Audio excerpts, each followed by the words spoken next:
ஜாமாதா அப்படின்ற வார்த்தையை யூஸ் பண்றார். ஜாமாதான்னு என்ன தெரியுங்களா? மருமகன் அர்த்தம். அதனாலதான் சம்ஸ்கிருதத்தை சொல்லும்போது சொல்லுவா ஜாமாதா தசமோ கிரக அப்படின்வா. நம்ம வீட்டுக்கு வர மாப்பிள்ளை யாரு?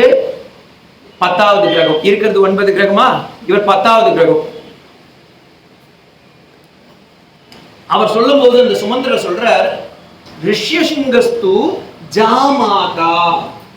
ஏன் ஜாமாதா அப்படின்ற வார்த்தை யூஸ் பண்றாருன்னா, உன்னுடைய மகன், உன்னுடைய மருமகனா இருக்கக்கூடிய ரிஷிசிங்கன்.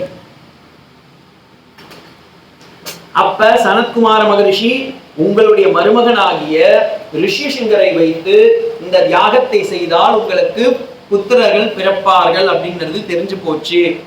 அதனால் மந்திரிமார் சொல்றாரு, சுமந்திரர் சொல்றார் தசரத மகாராஜா கிட்ட, சுவாமி அதனால் இந்த இதுவை நீங்க வசிஷ்டரோ வாமதேவர்கிட்டயோ கொடுத்துறாதீங்க, இவர்கிட்ட கொடுங்கோ, அவர் கரெக்டா ஹோமத்தை செஞ்சு வைப்பாருன்றாரு.